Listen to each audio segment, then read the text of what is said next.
last couple days been like? They've been fun. I was talking to someone this morning, just saying how it's been like being on cloud nine, and eventually I got to come down, and I got some tests this week in school, so I'm sure those will bring me down. But it's been a lot of fun, just with the team. Always celebrating a victory is good, especially a big one like that. So we just got to get onto this week now and move forward. What's better feelings, kicking 6 field goals to win the game or scoring a touchdown? They're different. I don't know. That's a tough question, but I think we won both games, and that's the main thing. It really doesn't matter unless you win the game. We put a lot of hard work into this, and so I'm just happy I can be a part of it. Bree Ford was telling us that last week leading up to the game, Coach Malzahn was loose, was cracking jokes with you guys. What does that do for the locker room when he's like that? I think that he was trying to just lead by example, and just get us back to enjoying the process during practice and stuff, being a little more relaxed. Still obviously getting all the work in, but enjoying the moment. And we've put a lot of hard work into this, so I guess he was just trying to lead by example, and I think that definitely helped. And the guys were definitely positive this week, and I think it paid off this weekend. When's the last time you've seen him that loose? He's a pretty high-strung guy. I think he's always working really hard. But he's a great coach, and the team really has his back. And we love having him around. And we know he's going to work hard for us, and we try and return the favor for him. Gus said we might possibly see you take it from 60 this season. How does that make you feel knowing that you might get that opportunity? It's good. We've had that conversation, and we've tried some things out in practice and stuff, just to kind of know if we do before half or before the end of the game, if we need a longer kick or have the opportunity, we can try it. And that'd be a lot of fun to try, and we'll see if we ever get to that point. But 60 and in is I need to continue to make those, even those longer ones. I'm gonna miss eventually, but I'm gonna just try and continue to do what I've been doing, and then any of those longer ones, those are always a bonus. But I'm just here to help the team, and that's really all I'm focused on. What's the longest one you've made in practice or good enough? I've said 70. I made that a couple times back in Colorado and here. But 65 and in, I can do pretty easily without trying to swing any harder or anything. But 65 and in is, I think, what we could, if we needed it in a game, we could try that. So we'll see. It just depends on the situation, what kind of wind you have, and what kind of weather you have, really, if it's rainy or not. So we'll see.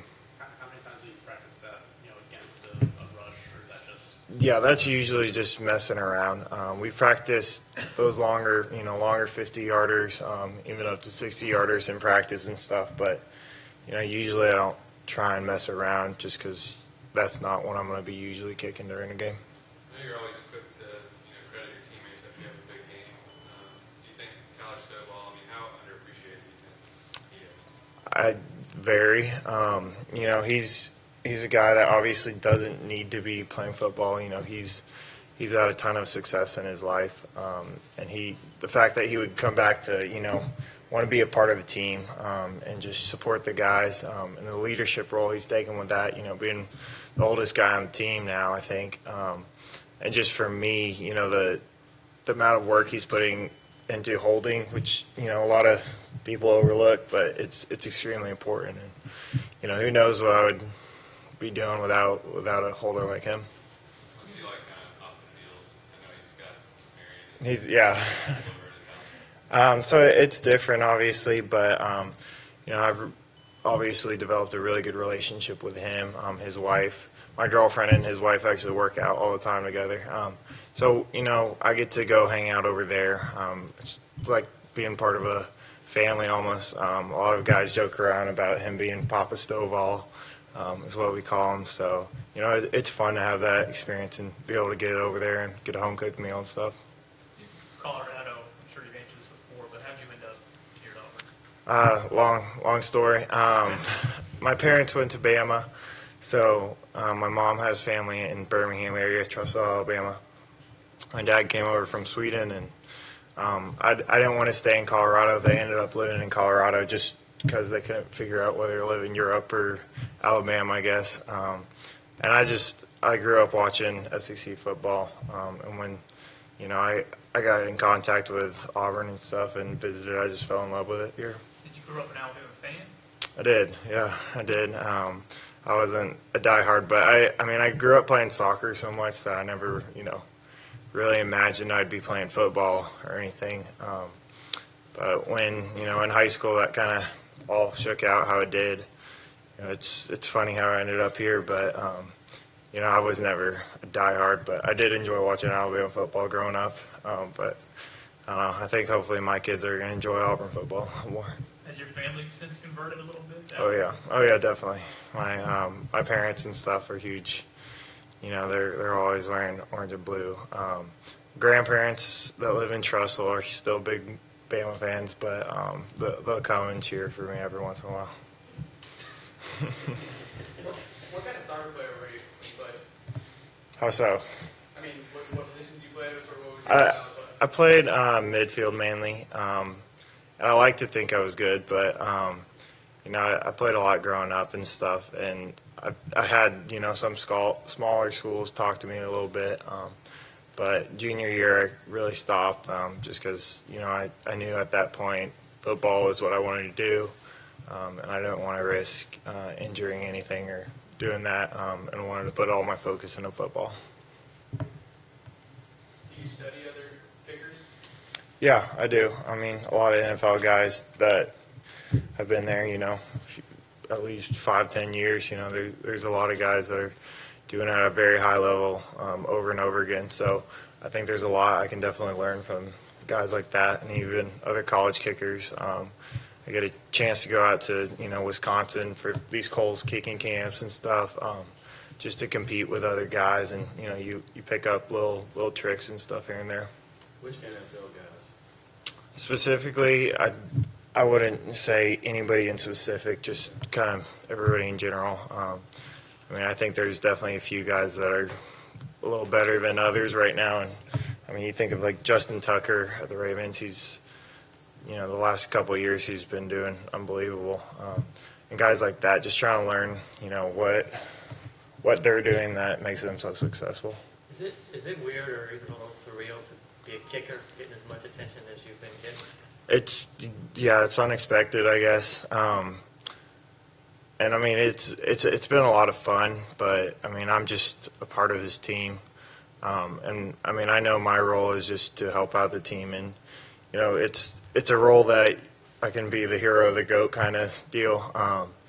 And that if I keep making kicks, it goes well. But once I start missing kicks, people are gonna question, hey, what is he doing? But that's why I enjoy it. There is a lot of pressure, but that makes it exciting.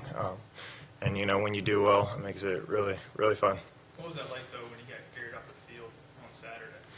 That was fun. I didn't really, I don't know, I think we were just so excited just how the end of the game kind of happened. It was kind of all surreal. But it was just really exciting to celebrate with the team because I feel like we'd been waiting for that. So to finally be able to do that and have that work pay off, it was really fun. Daniel, have you seen a video of the girl that tried to catch her? Yeah. What was your reaction to that? I saw it happen right after I kicked it. Obviously, I kind of was watching and I saw her try and catch the ball, and I couldn't really tell from where I was at, exactly what happened. I saw her kind of fall back, but I know she actually dates Chris Frost, or used to date Chris Frost. I don't know if they're still dating, but so she came up to me after the game and she was like, "Hey," I was like, I knew instantly. I was like, "Oh, you're the one that got hit, in the face," and so I apologized and we took a picture and stuff. So I'm glad she's doing okay. She took it like a champ, so that was good. Happened to you before? I'm sure the goal is to try and blow it out. Exactly. I wasn't aiming for her or anything. I was just, trying to take a touchback, and that was unfortunate. She was just trying to catch the ball. So, but it definitely happens a lot of times in pregame warm up. If y'all watch, like, I'll hit, fans that just aren't paying attention, and I'm never intending to do that, but unfortunately, we don't have nets or anything, so sometimes people kind of get blindsided. Did you see the signs around campus of you and Will Hastings posing with the Leonard Fournette saying, "Hey, Leonard Fournette for us"? Yeah. You both had as many touchdowns as him. Yeah, we had a good laugh about that. Some friends sent that to me before the game and stuff, because I guess it was on TV and stuff. So that was funny, but we're just happy to be here. I know Will's doing a great job, but I think he's transitioned to more of a receiver now, and he's getting big time on us. So that's good for him. We're really excited for him.